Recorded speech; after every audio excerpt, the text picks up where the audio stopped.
Bonjour Stéphane, aujourd'hui on se retrouve et je suis contente parce que, tu sais quoi, je crois que je suis heureuse de t'avoir qu'à moi. C'est dit comme ça, c'est pas mal. Hein, en effet. Déjà, c'est entrée de jeu. Parce que d'ordinaire, on se voit dans des salons, on se voit dans des conférences et tu es très sollicité, tu es très demandé. Et on commence des discussions passionnantes. De temps en temps, on arrive à les finir, mais pas toujours. On arrive à avoir un sujet et je me dis, oh là là, qu'est-ce que c'était intéressant, il faut qu'on en reparle. Donc là, on va se parler tous les deux. Je voudrais que tu me parles, tu sais, c'est toujours une habitude chez moi, j'aime bien comprendre les parcours des gens. J'aimerais que tu me parles de ton parcours, de ce qui a fait que la gémologie est rentrée dans ta vie, parce qu'elle est en pleine possession de toute ta vie. Tu fais mille et une choses et tu vas nous le dire. Et en même temps, je suis curieuse de ce chemin-là. Donc, je te laisse me l'expliquer, Stéphane. Bonjour Anne, merci de ce petit moment ensemble.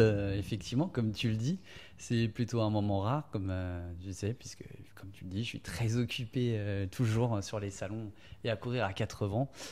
Écoute, mon parcours, je pense que je vais commencer par te dire ça il y a quelques années. On va même remonter encore plus longtemps. J'ai toujours été passionné de cailloux, on peut le dire. Dès tout petit, je ramassais des cailloux, alors comme beaucoup le font, mais moi j'en avais toujours un peu plus dans les poches, toujours. Et je me suis passionné pour la minéralogie très jeune. Donc j'avais commencé une petite collection, sans trop en faire, mais une petite collection de minéraux. Et puis de bon allant, avec les études, je suis tombé dans les études de géologie.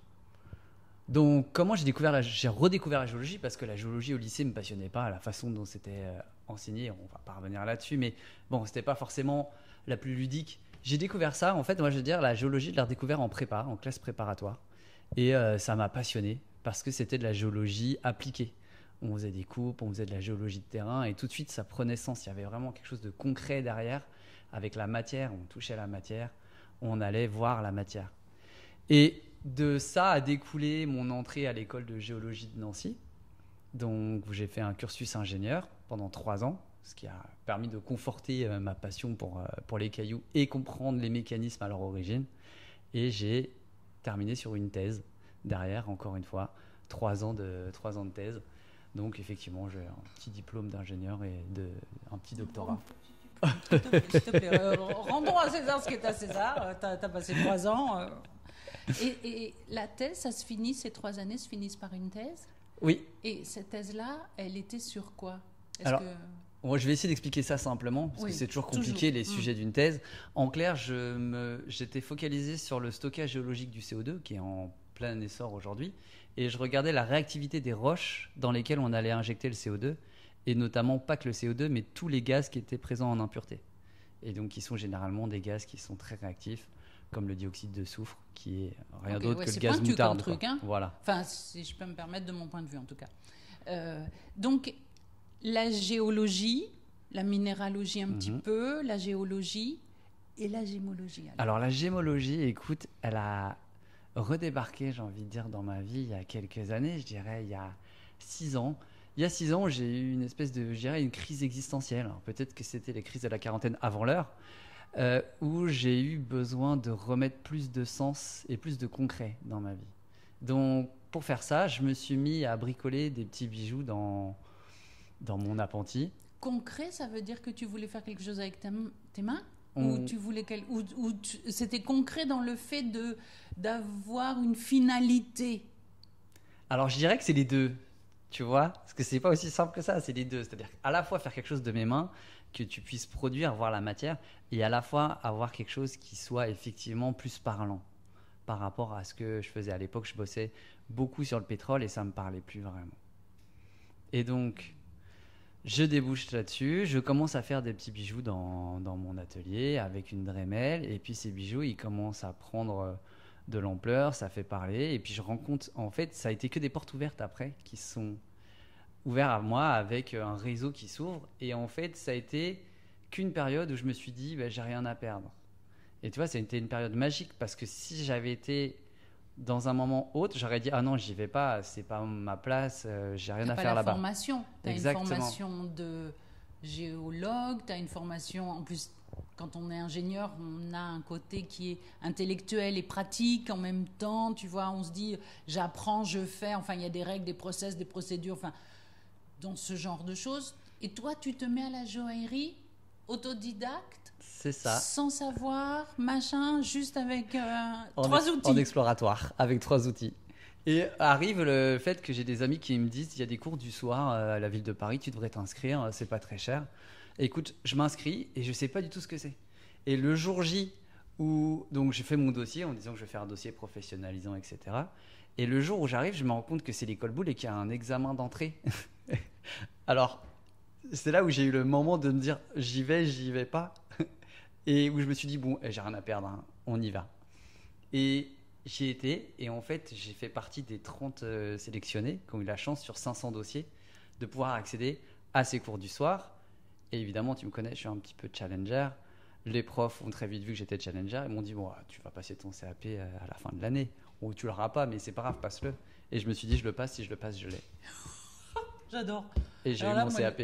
Ah bah, bien sûr. Bah alors attends, moi la fin de l'histoire c'était pas je le repasse l'année d'après, tu vois. J'imaginais bien Stéphane, en te connaissant un petit peu.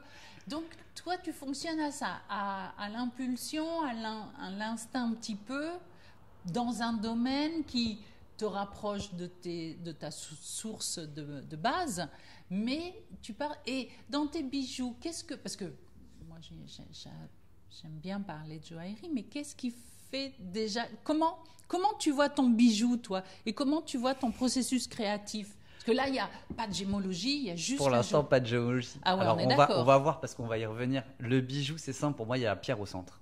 Et donc, en fait, le bijou, pour moi, le métal était autour de la pierre. Et en même temps que j'apprenais le bijou, je me reformais moi-même à la taille de pierre en autodidacte. Donc, la taille cabochon, puis la taille à facettes. Et puis après, progressivement, comme tu le sais, la gravure et la sculpture sur gemme qui m'a amené à la glyptique, encore une fois en autodidacte. Alors tu vois, c'est ça. Moi, autodidacte, c'est un mot que j'ai découvert dans certains métiers et je n'avais pas une idée du contour de ce que voulait dire ce mot. Mais il est drôlement riche, ce mot, parce que tu as des gens qui sont autodidactes, qui apprennent tout d'eux-mêmes et qui font des choses assez incroyables. Et tu fais partie de ces gens qui sont montés dans le bateau, qui sont partis en croisière, qui ont fait des trucs. Ça me stupéfait. Donc tu fais de la joaillerie, tu te lances un peu dans la glyptique pareil. Là, comme dirait Philippe Nicolas, on est dans l'art de la glyptique. On n'est pas, tu vois, ça dit pas des trucs. Il y a des gens qui sont des maîtres d'art. Tout à fait. Et toi, là-dedans, tu joues quoi? Tu fais quoi? Écoute, moi là-dedans, je fais ce qui me plaît, je dirais. Tu vois, c'est-à-dire que je fais ce qui me plaît tout en m'inspirant de ce qui existe. Alors, ça peut être des productions quartier avec l'atelier Philippe Nicolas, mais c'est aussi et surtout beaucoup ce que faisaient les Américains. Et notamment un nom qui est d'Alan Hargrave, qui associe la taille à facettes avec de la gravure sur gemme. Et ça, c'est extraordinaire. Donc quand ça, on voit ses œuvres, ses pierres, il a une maîtrise et de la facette et aussi de l'infini petit, précis, dans le détail. Moi, je suis assez subjuguée par... j'ai vu ces œuvres, hein, ce sont des pierres, des gemmes, mais à un moment donné, on peut utiliser le mot d'œuvre. Je pense qu'on peut le dire œuvre d'art. Hein. C'est assez incroyable. Est-ce que... Comment... Ça, c'est encore une fois, c'est mettre le curseur... Un curseur assez différent, assez sur une trajectoire qui n'est pas, par exemple... La glyptique, il s'agit souvent de la reproduction. On est dans des formes des animaux ou des formes de fleurs. Tu vois, il y a des thèmes dans la glyptique que l'on peut voir facilement chez tous, hein, que ce soit chez tous ces maîtres. Mais par contre, cet Américain-là, lui, il fait encore un truc spécial. Est-ce que toi, tu aimes à chaque fois partir dans des angles, que c'est ton cerveau, c'est ta difficulté, c'est quoi? Alors j'aime bien effectivement me lancer des challenges et après j'aime bien faire des choses qui sortent des sentiers battus, effectivement. Mais quand tu dis autodidacte, comment tu te formes? Parce qu'il y a un moment donné, forcément, tu as du matériel. Oui. Forcément, tu demandes un peu conseil ou tu testes ou tu fais comment? Alors, comment je fais? Écoute, j'ai envie de dire en plusieurs étapes. C'est à la fois, je vais regarder ce qui se fait sur les réseaux sociaux, et notamment tout ce qui est du côté des Chinois et des Américains qui mettent des petites vidéos sur comment ils procèdent. Et je vais aussi les questionner. Comme ils sont assez loin de moi, en fait, ils vont me prendre le temps de répondre parce que je ne suis pas en concurrence directe. Et c'est très intéressant. Donc, Oui, mais est-ce qu'il n'y a pas aussi le fait que des fois, il y a des gens dans des métiers, ils passent leur savoir plus facilement? Je ne te dis pas qu'à Paris, peut-être ce serait plus compliqué pour toi si tu allais voir certains. Peut-être, et parce qu'ils ont une autre idée de ce qu'ils font. Mais là, sur des étrangers, sur des gens qui sont passionnés, est-ce qu'ils ne donnent pas leur... il y a un côté aussi, hein, parce que ils ne donnent pas comme ça, mais ils voient bien qu'ils ont un interlocuteur passionné de l'autre côté. Et donc, du coup, c'est en Il y a un échangeant. répondant. Il y a un répondant, effectivement. Donc, c'est ça qui est intéressant. Et après, je dirais que le deuxième, c'est les réseaux. Tu vois, via l'école Boulle, je me suis développé aussi un réseau d'amis joailliers, etc. Donc, dans le réseau, il y a pas mal de gens parmi les joailliers, parmi les sertisseurs, parmi les graveurs en héraldique aussi, qui ont des connaissances. Parce que c'est des connaissances de connaissances. Donc, ils ont appris aussi des choses du métier. Et avec eux, discuter. Et tu vois, j'attrape un indice par là, un indice par-ci, etc. Et je combine le tout. Et après, avec toutes ces infos, je teste à la maison. Tu fais ta bibliothèque. Je fais ma bibliothèque et après, je teste. Et je vois ce qui marche pas. Et j'en fais mon savoir. Quelles sont les premières pièces que tu as faites comme ça, qui pour toi ont été des éléments déclencheurs? Eh ben, écoute, ma première pièce, alors malheureusement, je ne l'ai plus. J'aurais dû la garder, mais bon, c'est toujours comme ça, on regrette après. C'était une amétrine que j'avais taillée à facettes à la main et derrière laquelle j'avais gravé un dragon.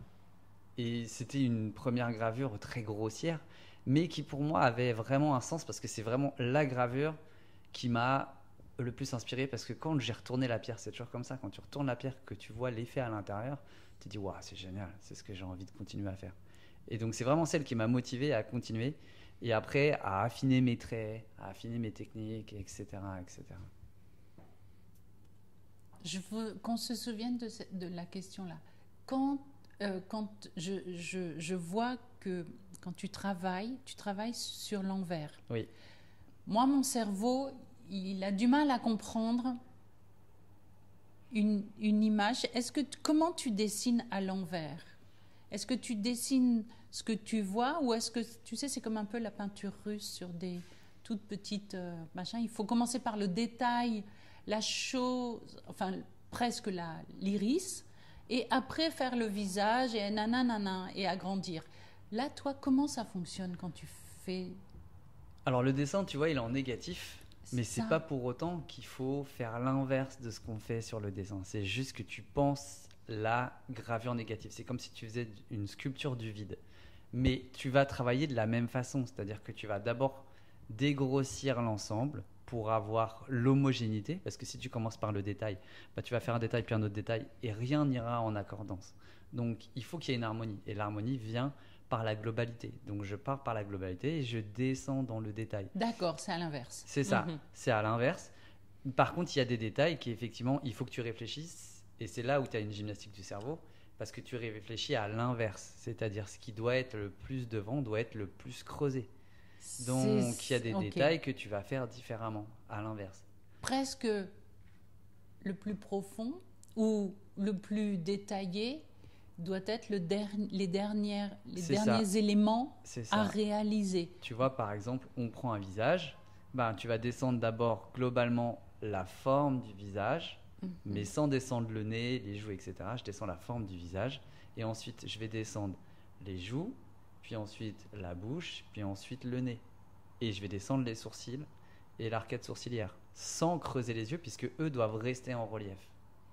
Ok, c'est assez intéressant cette démarche, parce que je trouve que ça amène beaucoup d'élasticité dans le cerveau.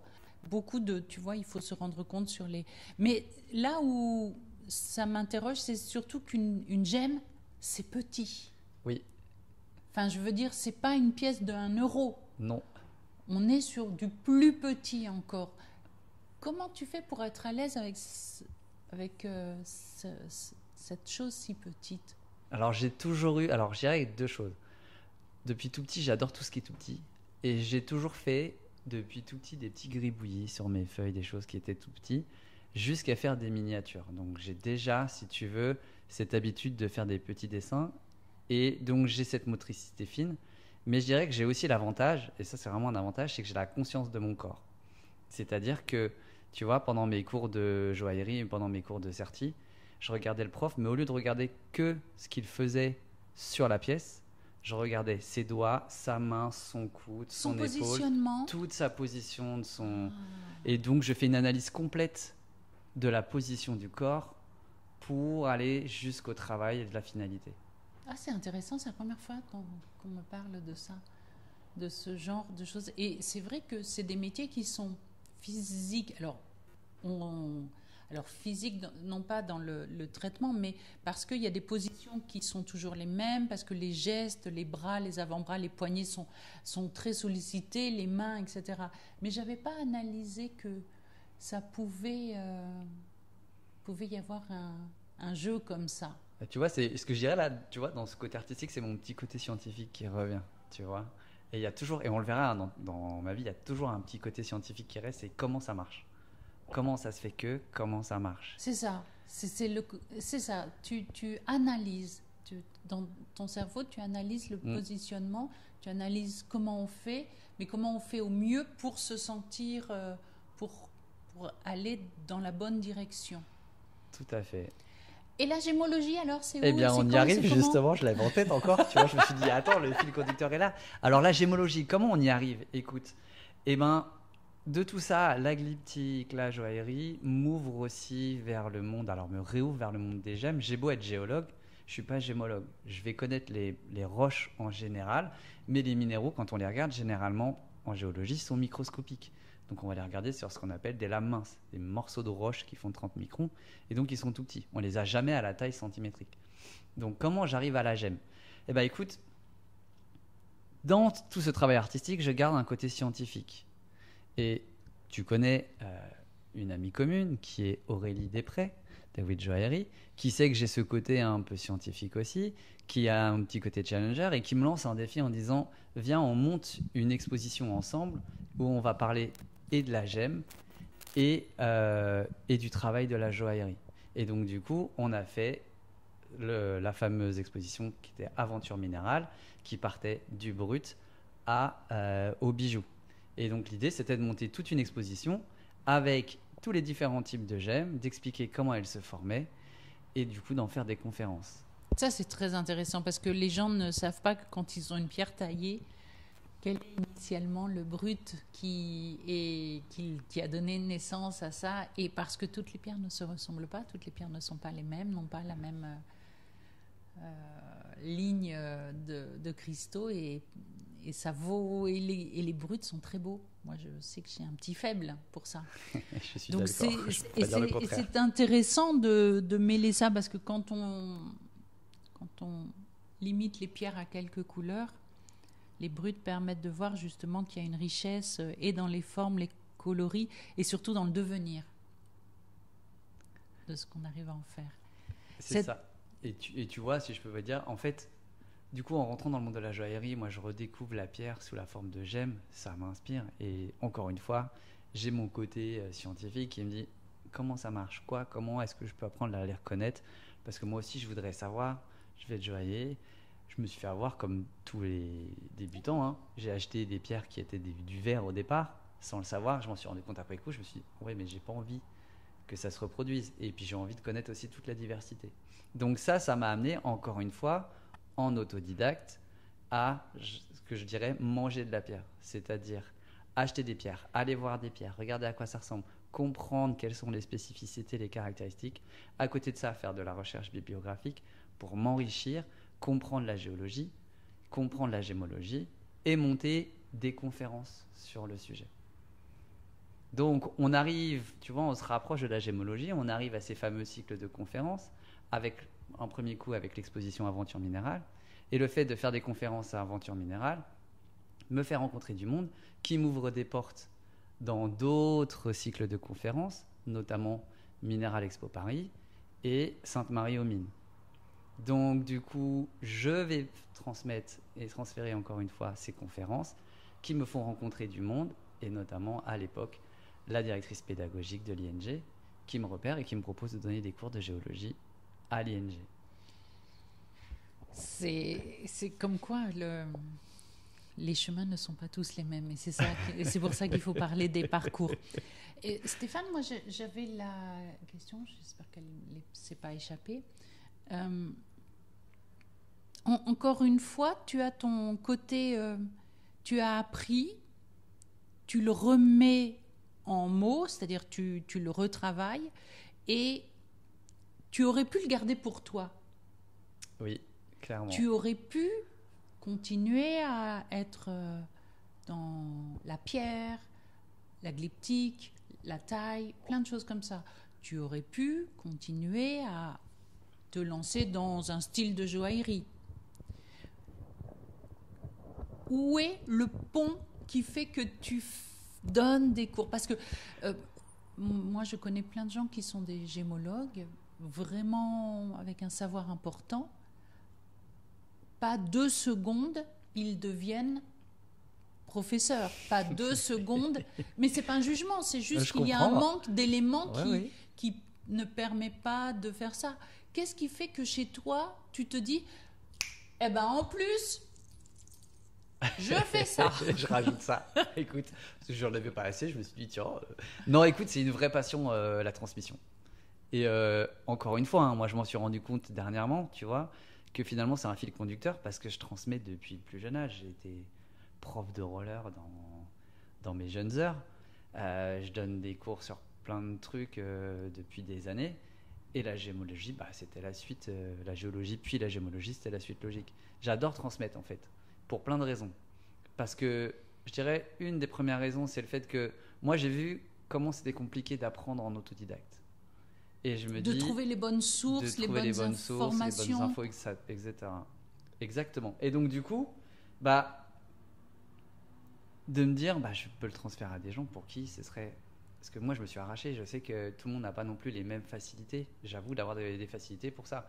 Et je sais que tout le monde n'a pas les mêmes facilités. Je me dis, moi, je vais transmettre ce que j'ai appris à des personnes. Ça, je dirais que c'est la première raison. Et la deuxième, en fait, c'est une double raison. C'est la raison sociale. On est avec du monde, entouré. Et puis, on voit aussi l'évolution de nos élèves au fur et à mesure de nos cours. Comment ils commencent avec... Ils arrivent néophytes complets. Et puis, ils repartent avec un bagage. Et puis, on voit qu'il y a aussi l'étincelle dans les yeux qui peut faire naître des passions aussi. Et ça, c'est vraiment très, très chouette. Et dans ton instruction, on va dire, dans tes cours, on a chacun sa patte et chacun a une manière de donner, de prioriser les informations.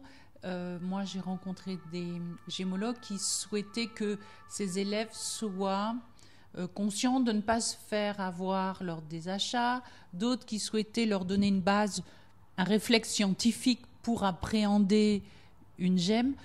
Toi, quelle est la chose qui t'anime quand tu parles à tes élèves et que tu veux qu'ils gardent en tête quand ils regardent une gemme? C'est une question pas facile. Moi, j'ai envie de dire, c'est qu'est-ce qui m'anime, c'est pour eux, c'est un peu comme un jeu, quoi. Ça va être le plaisir de débusquer et de se dire, j'ai la réponse, avec tous mes indices, j'ai trouvé la solution. Que c'est Cluedo. C'est ça. Et je prends la vie un peu comme ça, d'ailleurs. On le comprend. Tu te challenges pas mal, déjà? Un peu. Voilà, donc là, tu vois les choses comme ça. Donc toi, tu as ce raisonnement de dire, moi j'ai été pas mal seule à apprendre, mais tu avais ta logique d'ingénieur, entre guillemets, tu avais ta formation d'ingénieur qui est très présente et qui était un squelette, qui t'a permis d'aller vers les bonnes informations. Et en même temps, tu permets ça aux plus jeunes ou à d'autres, tu transmets. C'est ça. Mais tu fais pas que ça, parce qu'en même temps, tu achètes des pierres. Oui, que je retravaille. que je taille aussi, effectivement. Quel Donc, est là en ce moment ton projet alors, mon projet, tu veux dire mon projet. sur les gemmes, sur ce que tu tailles, ce que j'ai vu, entre guillemets? Ouais, j'ai pas mal de projets. Oui. Hein. J'ai pas mal de projets. Alors, il y en est-ce a que trop, j'en ai un? visiblement.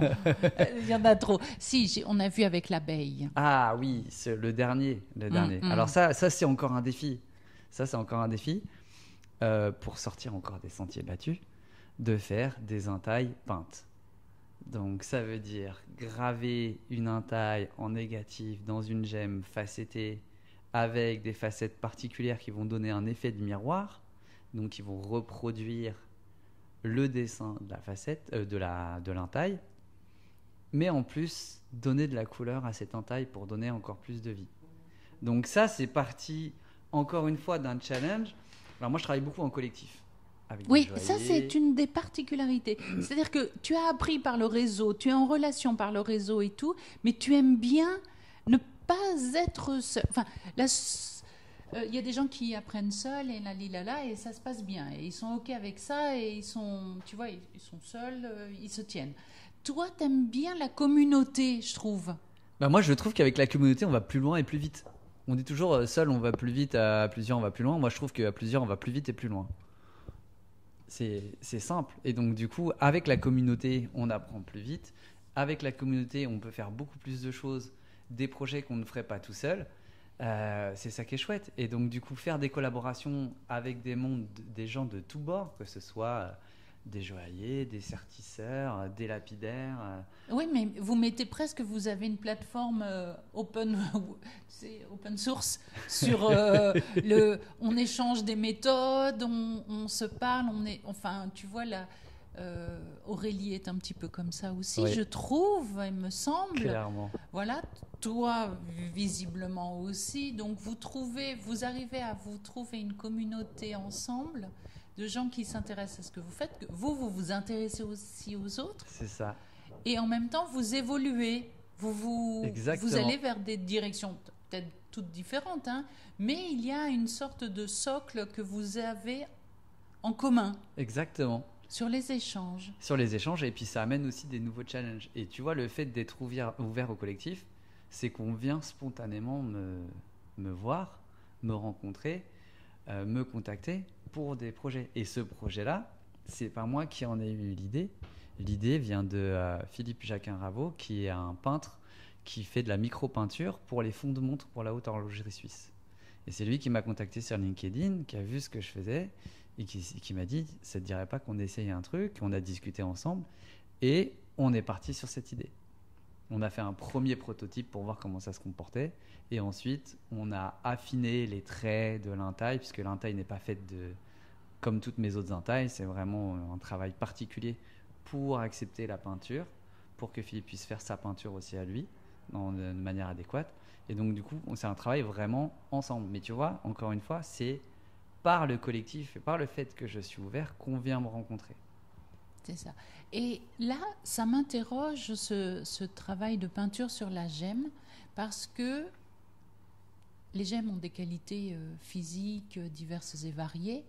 Est-ce que tu peux peindre sur toutes les gemmes? Est-ce que la peinture a une réaction différente sur les gemmes? Ou est-ce que tu as déjà testé ça?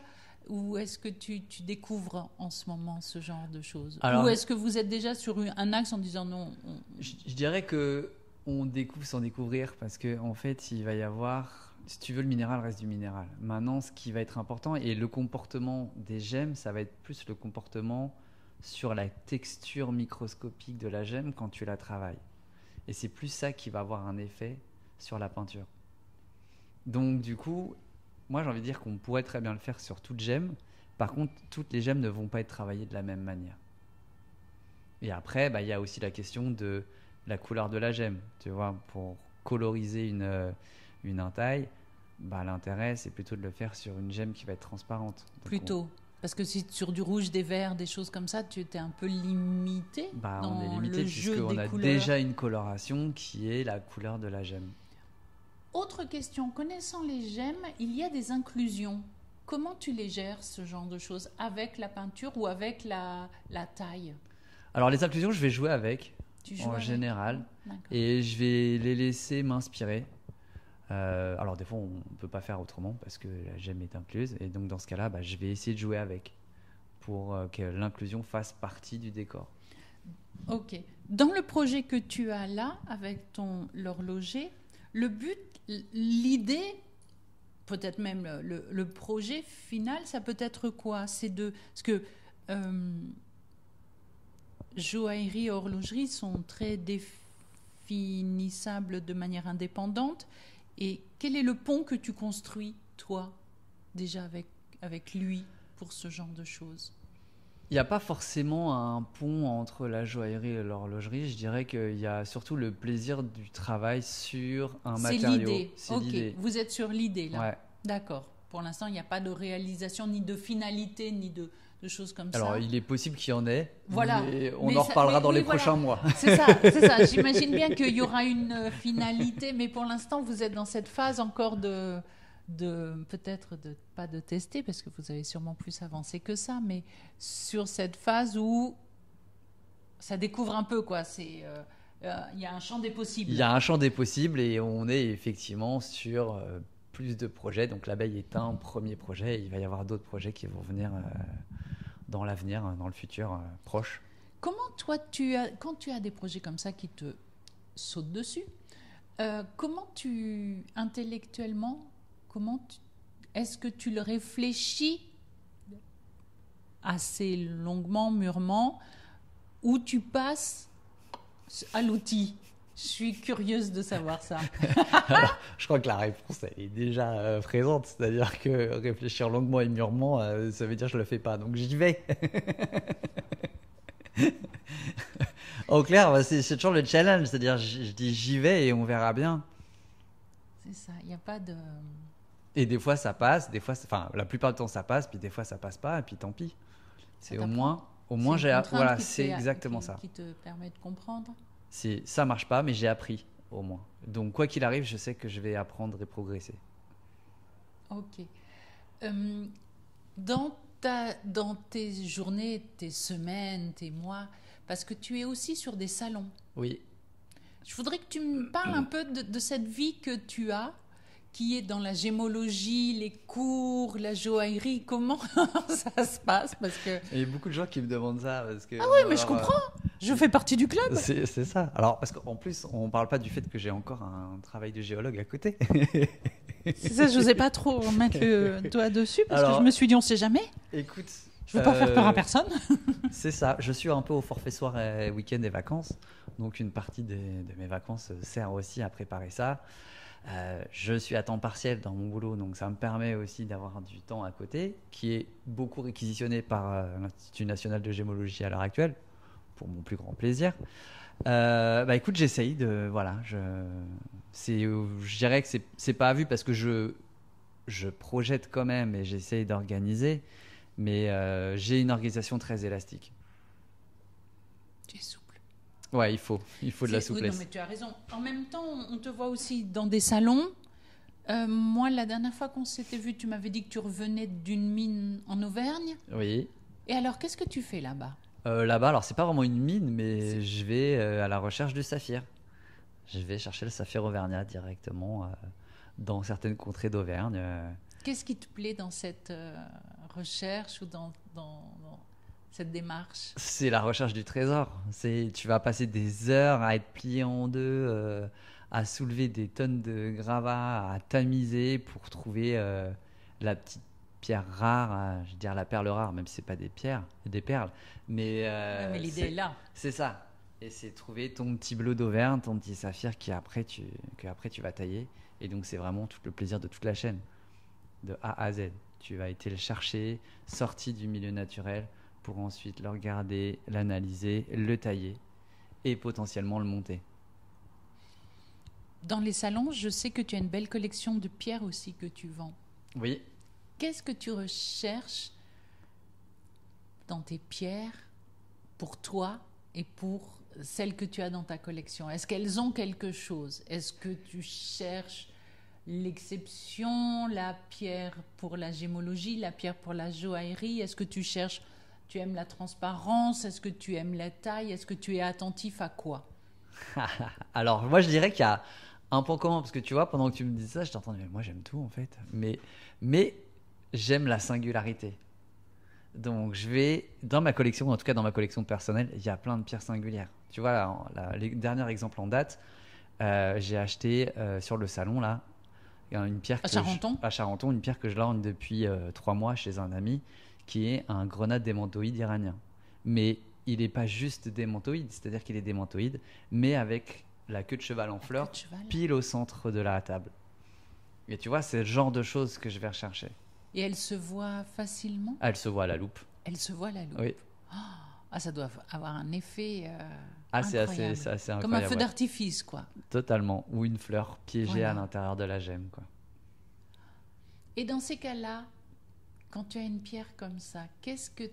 Donc, est-ce qu'il n'y a pas un peu entre le gémologue, le géologue, le joaillier, le lapidaire, c'est quoi qui emporte? Parce que tu fais tout. Oui, tu vois, oui, tu es dans... oui. Alors, est-ce qu'il y en a un qui l'emporte? Pour l'instant, je n'ai pas trouvé. Hein. Là, dans celle-ci, c'est peut-être le fait de cette inclusion. Alors, dans cette pierre-là, c'est le gémologue, clairement. Voilà. Là, c'est le gémologue. Alors, il y a le côté joaillier parce que ce démantoïde, il a des feux incroyables. Donc, il brille. C'est un vert intense avec une brillance incroyable. Mais il y a le côté gémologue parce que j'aurais pu prendre une. Justement, mon ami en avait d'autres où il n'y avait pas l'inclusion de chrysotile à l'intérieur, où justement, on avait une pierre pleine de feu. Et dans ces cas-là, elle est plus pour la joaillerie, parce qu'elle répond à tout ce jeu de réflexion de la lumière, de couleurs. Mais celle qui t'a plu... C'est celle avec la fleur pile au centre. C'est ça. Donc c'est le côté vraiment gémologique, et le côté d'aller chercher la singularité et l'exceptionnalité, parce qu'une pierre comme ça reste exceptionnel. Un démantoïde, c'est exceptionnel, oui, mais un démantoïde avec la fleur de chrysotile en plein milieu au centre de la table, c'est encore plus exceptionnel. Ah ouais, ça demande à être vu, ça. Oui. Ce genre de choses. Et donc, dans cette démarche-là, ta collection, elle est pierre de couleur essentiellement. Est-ce que tu as des couleurs que tu aimes? Est-ce que tu as des continents que tu préfères? C'est quoi tout ça? Je dirais que j'aime un peu toutes les couleurs. Après, on m'a un peu drivé sur certaines pierres, tu vois, en fonction des relations que je vais faire dans le milieu, des amis. Tu vois, je pense à notre cher ami Laurent Massy qui est très à fond sur le spinel. Bon, il a su me donner un peu la fièvre du spinel. Donc effectivement, j'ai une petite collection avec des spinels un peu de toutes les couleurs maintenant. Faut dire que ça a le mérite d'être beau en plus. Ah, c'est magnifique le spinel. Donc pas mal de pierres de couleur. Est-ce que la taille, toi, tu as un jugement sur la taille, ou comme tu as cette formation, tu dis c'est pas grave, ça c'est pas un élément qui est important parce que je vais m'y coller. Moi, je lui donnerai plus avec une autre taille. Alors, sur les pierres déjà taillées, j'essaye de ne pas me focaliser sur la taille. Parce que la plupart du temps, quand je regarde, ça pique les yeux.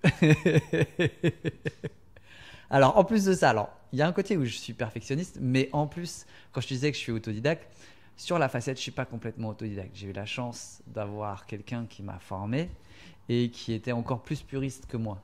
Donc aujourd'hui, du coup, sur la taille à facettes, je suis puriste de chez puriste aussi. Donc ça pique encore plus les yeux. Donc je vais les regarder. Mes gemmes, en général, quand je les achète déjà facettées, je vais les regarder avec l'œil du gémologue pour vraiment profiter de la qualité de la gemme, la qualité des inclusions, l'insingularité de la pierre, plus que la taille. Parce que tu sais que tu peux intervenir là-dessus. Voilà, si j'ai envie, je pourrais la retailler. Facilement. Voilà. Et puis, des fois, la taille, surprenamment, est un peu l'élément, je dirais, pas mis de côté, mais pas un élément probant. Alors, pour certaines pierres, oui. Mais par contre, tu vois, pour les pierres que moi je taille, c'est un élément clé. Oui. Parce que j'adore.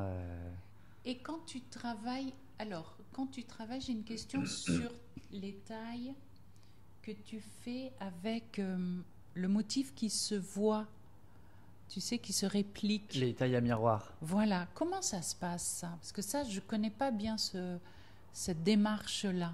Alors, cette démarche-là, pour avoir cet effet de miroir, je vais tailler selon une méthode bien particulière.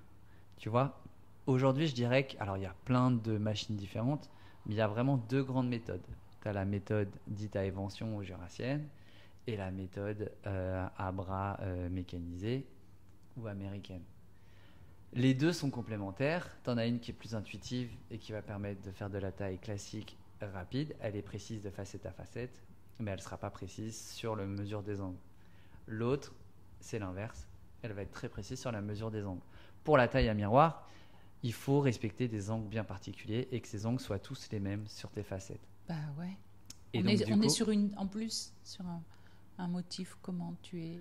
Ça dépend. Ça peut être ovale, ça peut être rectangle, à pan coupé. Tu as pas de. Non. Ok. C'est comme tu veux. Mais par contre, faut qu'elle soit plutôt impressionnante. Est-ce que toi tu la tailles pour cet effet-là ou tu la récupères déjà taillée? Non, et je après, la taille pour cet effet-là. Tu la tailles pour cet effet-là. Parce que ça n'existe pas les tailles. Enfin, en tout cas, on ne trouve pas des tailles faites pour l'effet à miroir. Tout simplement parce qu'il n'y a pas beaucoup de glypticiens dans le monde. Donc en fait, il faut d'abord se faire soit les faire, soit les faire. Donc moi, j'ai préféré les faire. Pardi. Voilà. Logique jusqu'au bout. Et donc ça veut dire que tu les achètes avec des volumes, avec des formes particulières, pour que toi tu puisses après aller dans ta taille, dans ton... Ouais, alors j'essaye au maximum d'avoir un minimum de volume. Maintenant, le volume est en regard du prix, parce que toutes les gemmes n'ont pas le même prix. Donc c'est pour ça qu'il y a beaucoup de gemmes dans lesquelles je vais faire. On me dit toujours, et certains me reprochent de dire, oui, mais tu fais tes entailles, c'est pour des gens qui ont des super bons yeux. Oui, parce que je fais des entailles qui sont très très fines. J'ai une résolution de 100 microns sur mon trait. Parce que aussi, alors j'aime les miniatures, mais aussi parce que je vais travailler sur des gemmes qui vont coûter un certain prix et je vais pas pouvoir me permettre. Tu fais pas un médaillon. Exactement. Quand on fait un médaillon, on peut faire plein de choses. On a la place, on a le volume, on a la possibilité de.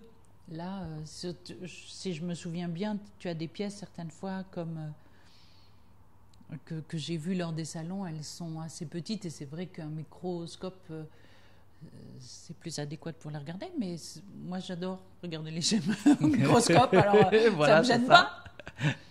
Puis il faut voir ça comme un secret, c'est-à-dire qu'on sait qu'on l'a et on sait qu'on peut la regarder.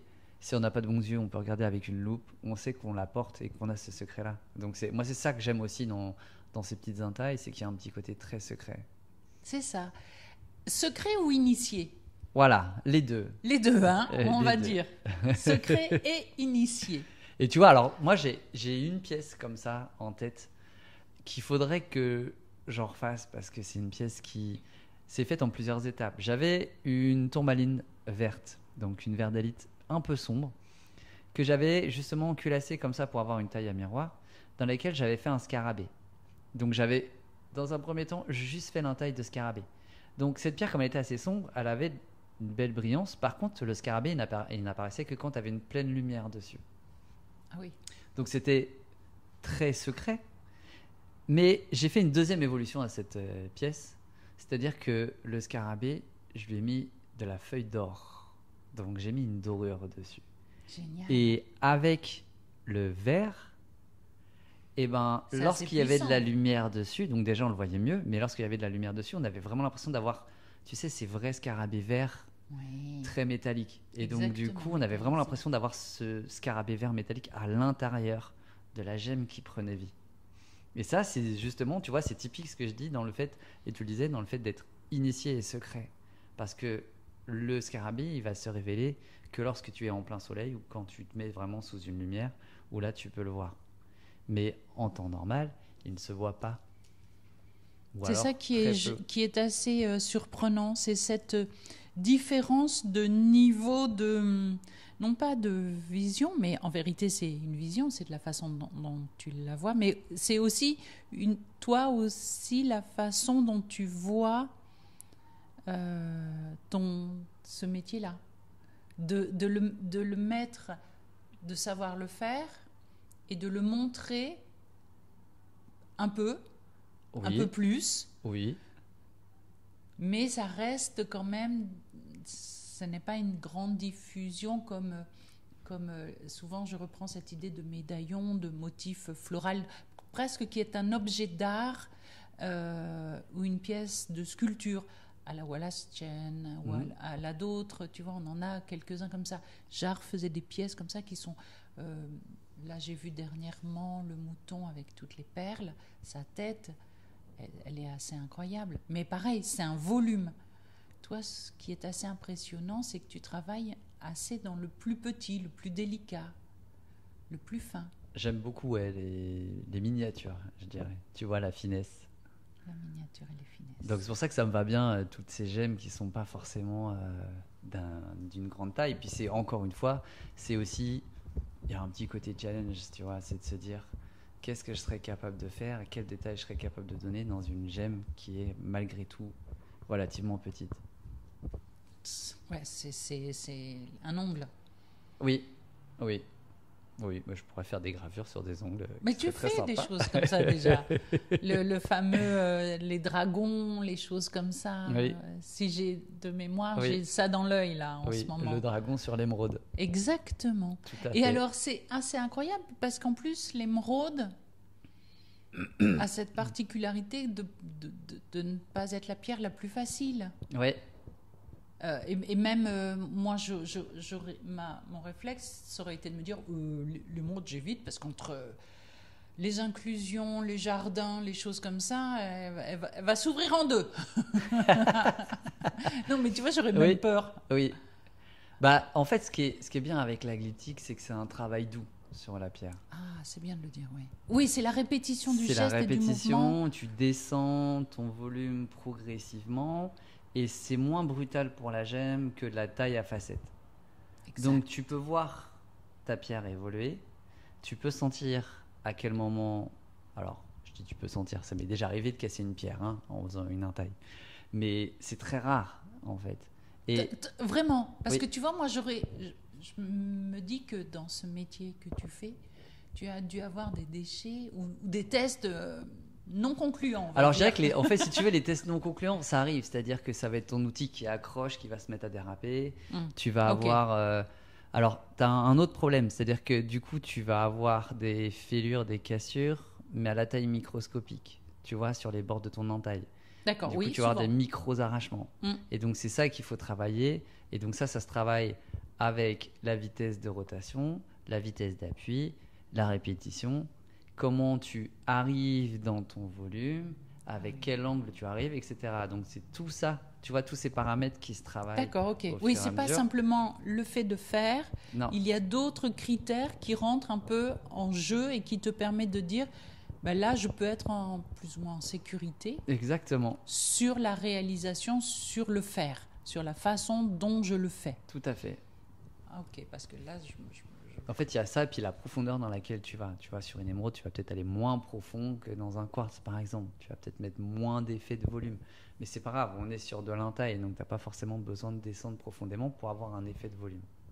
Puis-je te poser la question de savoir quelle est la pierre que tu n'as pas encore travaillée dans ce sens-là?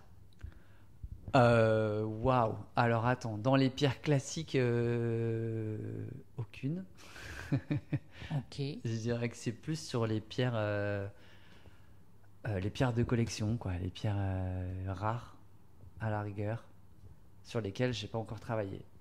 Mais même dans ces pierres-là, c'est des pierres de collection de gémologues.